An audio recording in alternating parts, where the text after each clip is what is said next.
For centuries, people have talked about miracles.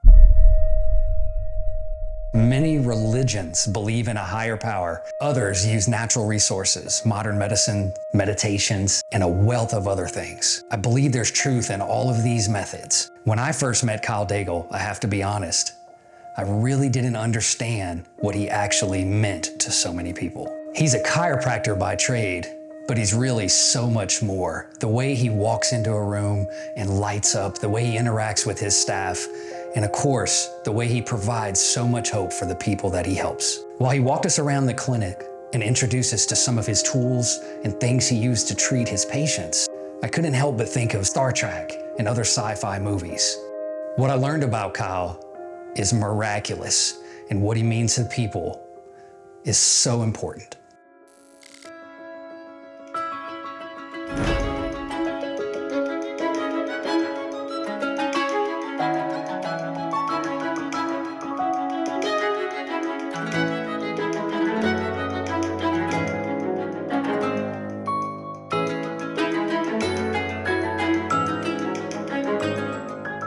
Welcome to Lake Charles, Louisiana. This isn't just some community in America. This is the community that has been coined the most battered city in all of America. From hurricanes to freezes to floods, they've experienced everything over the last few years. In a really conspicuous location, though, is located a little clinic in Lake Charles, Louisiana that simply reads chiropractor. What is a healer? It's a person who seeks to cure diseases and heal injuries by means other than conventional medical treatment. After all the research and time with Kyle and his team, we can only come to one simple conclusion. He fits the exact definition of a healer, but he also supplies one thing that people run out of frequently: hope. In the worst time of their lives, Kyle provides hope. Hope for more time with their loved ones. Hope for more time with their families. Hope for more time to experience what the world has to offer. Simply put, that's what Kyle provides to so many people: hope. Dr. Kyle, super excited to talk to you, but you don't want to be Dr. Kyle. I'm Kyle. Just Kyle. That's what your patients call you. It's everybody here. So we've spent a lot of time talking to some of your partners here and your employees, and seems to be the same trend over and over again, and talking about how you supply hope to so many people. We had an amazing opportunity to sit down with some of the people, some of the patients that Kyle had the pleasure of helping. Tell me, what is it like to work here? Oh my gosh. Crazy. You never know what's gonna walk through the door and what you're gonna see in a day, but it's also the most fulfilling thing you could ever experience. The most exciting part is being able to see people come in who can't do the ordinary daily tasks that we take as for granted, and helping them accomplish those goals. It's cool to be able to express those types of emotions with people too, and be such a big part of their life. We are working with a guy named Tony. He has tremors, and he told me yesterday that the first thing that he wanted to kind of be able to do for something special for him would be to drink a bottle of water. You got it. Go. Go. Go. Go. Go. Go. Good. Drink that whole thing. Finish it up. And today we got him drinking a bottle of water by himself. Now, what is his story? What is he personally dealing with? So he actually had a brain injury which caused the tremors 8 years ago. So he said that for 8 years he has dealt with this, and he's had trial and error in all these different places, and finally he gets to come here and he's seeing results, and that's what he's asked for all this time. So Dr. Kyle does a lot of miracle work, and sometimes I believe it's God's work. When somebody says chiropractor to me, I always think, get your back cracked, get your neck aligned, things like that. When you went into that field, was there a deeper understanding that you wanted to do more with what people would say is normal chiropractic care? I was going to be a medical doctor, and I read textbooks, and I started reading textbooks, and I read when I was at LSU, I was reading a biochemistry textbook. And that's actually how vitamins and minerals actually run your whole biochemical system. And from that component, I just asked the question, why? And I was like, why aren't people actually looking at underlying factors? Like, what if someone has a nutritional deficiency? Maybe that could be why this person has this issue.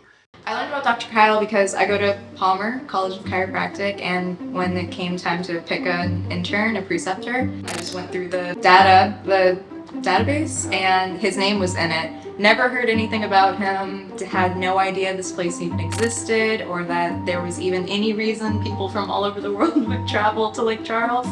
And then, I reached out and asked if I could come intern, and he said, yeah. Tell me a little bit about Dr. Kyle. He's so wild, man. He's an interesting character, never stops. I've only seen him eat twice since I've been here in the past month. I don't really know how he sleeps. Like, he's just running all over the place. He's just always looking for something to do. My first thoughts was like, there's no way. Like, there's no way this stuff can possibly work. From the outside, it looks like a bunch of red lights being shined into people's faces. It looks like just like vibration massage. What these lasers do is they increase blood flow. So what we really do is if you can increase blood flow, you can increase function. And so one of the things that's happening in the brain is that there's diminished blood flow. Like if you check someone's pulse, their oxygen level, it might be 94, 95. It should be 99, or 98 at least. And what we've been able to do is find that we can trace arteries that are supplying the brain or supplying organs or supplying muscle groups or nerves, and we can literally put a laser over that area and we improve blood flow and then we improve function. It doesn't actually look like it works, and from the outside it's still crazy how it does until you actually see it work and you get to watch the process happening. Maybe if they're feeling a little bit hopeless, maybe this could be their last chance to truly find some healing. They're hanging on this little threshold to where they've been defeated most of their entire life, or they've been defeated in most of what type of therapy interventions they've been at, but they just have this slight little hope that maybe this could be the next thing. When we first started, there was probably 100,000 dots all over every single square inch of the walls. We had just little back vibrations and presenter laser lights. Yeah, that was pretty much all we had. We were getting results, like insane results that everyone else just wasn't getting. We were having people come in gurneys and people coming in wheelchairs, and having some patients being able to pull themselves up and stand up for the first time in years after having a definite diagnosis that they probably never would again. Being able to help people, feel their toes again after never feeling them for X amount of time. Tell me about that experience when somebody comes in a wheelchair. They've been told they'll never walk or they'll never stand or put on their own shoes. Tell me that. That's exciting. It is, because on the inside, we believe in ourselves, but it's having them, it's almost like you have to see it to believe it type stuff. Whenever they first come in, a lot of them, they've been told by so many people that, you're crazy for even coming here, and you've already been told this X diagnosis or this X outcome. It's almost like they're just searching for that last hope. And when they come in, and let's say we have a spinal cord patient that has been told, you're never going to walk again, and for them to be able to just even wiggle the toe, the little spark in them, it's incredible feeling. And it's more just, it's a very rewarding feeling working for it, because all we want to do is help these people out to the best ability that we can. Say hello, my name is Guy, and I'm Hello, my name is Guy from the UK. Good job. And are you excited to be here? Yeah. Yes. Are you excited to go back home though? Not very. Really? Good. Okay. I definitely see it in the future being something like that, to where it's just going to take off and everyone's going to have it involved in different clinics. So it's exciting to see the growing stages. I do what I do because I love to watch people, I love to see people smile. I like to be able to watch someone be able to literally move their leg. I like to be able to watch someone literally have their wife back, their child back. I don't like people see people suffer. And that's what hits me really hard. And when I see a child who has been labeled something and the parent doesn't accept that label, and they know there's something underneath, and it's my job to let that parent know that I'm going to bring that out of their kid. When you came in and Dr. Kyle did testing, what exactly was your diagnosis? At the time, I was diagnosed with POTS.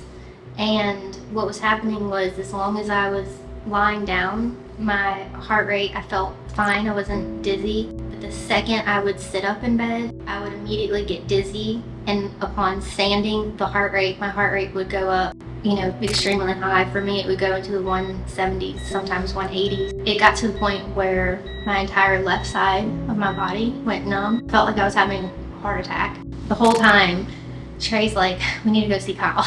Kyle said, I bet it's mold. It was like a light bulb kind of went off because we pretty much lost our home to the hurricane, and my husband and I had to do all the demo work ourselves. Everything that we tried to save, we put in a storage container, which was completely engulfed in mold. About 3 months prior to this episode, we had just emptied out the storage container that was just completely encapsulated with mold. So at the hospital, they were like, yeah, everything's fine. We don't know what's going on. Like, you seem healthy. They put me on beta blockers, and I actually already have low blood pressure, or, decent blood pressure, which was making my blood pressure bottom out. Immediately, I got out of the hospital May 31st. On June 1st, I was here in Kyle's office. Sure enough, I did all the tests and everything, and I had, I think, 6 different species or types of mold strains, and they were all really high. He's made it to where my heart rate, we actually tested it today, it only rose 6 beats per minute from sitting to standing. So tell me, having someone like Dr. Kyle that can solve some of these things. Oh my gosh, he's been, me and my husband, we say he's one of the biggest blessings, answered prayers for us. Yeah. Because I thought, I'm gonna cry, I thought I was gonna die at one point. I didn't think I was gonna cry. It's silly now, but I went in my notes on my phone and I wrote letters to my kids and my husband, because there were nights I didn't think I was gonna wake up the next morning. That's how sick I was. So called me. I feel like he saved my life.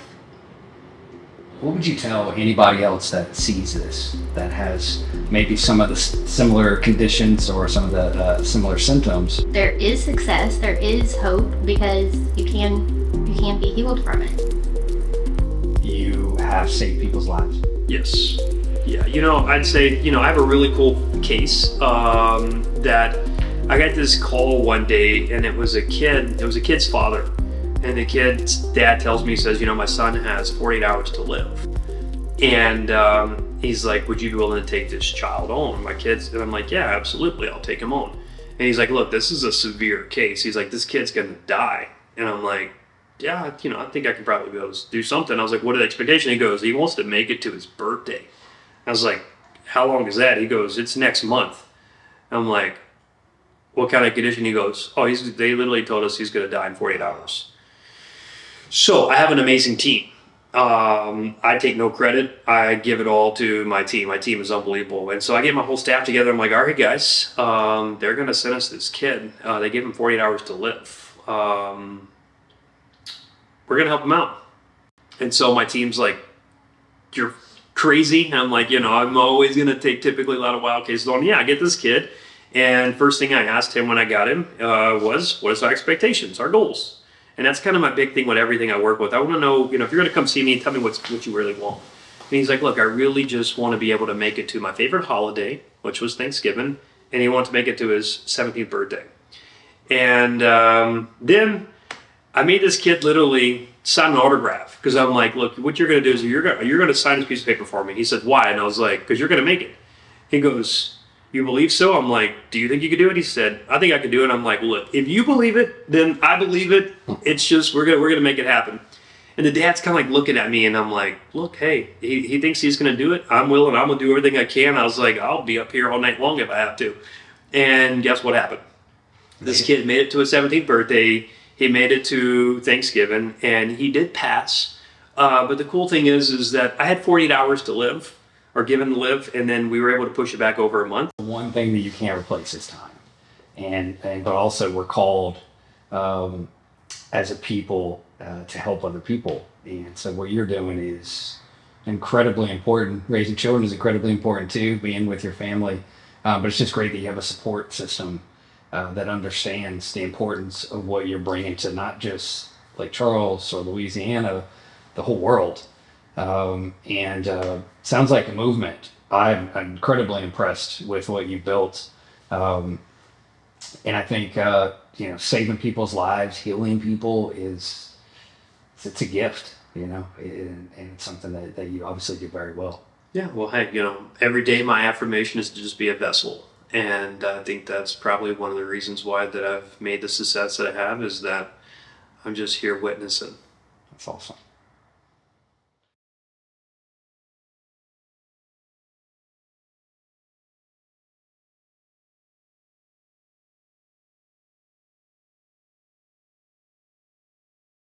All right, you got to give me some scoop on Kyle, okay? I got to hear. Somebody tell me a funny story of something. He wears skinny jeans every day. That's her favorite. That's her favorite. Oh, we're gonna have to talk about So that. funny. Yeah. He wears them well though. He does a good job. No Not comment. gonna hate on him too No much. comment. These aren't skinny jeans. She's coming after you and Dr. Cummings. Jeez. Little word. Like straight cut. Yeah.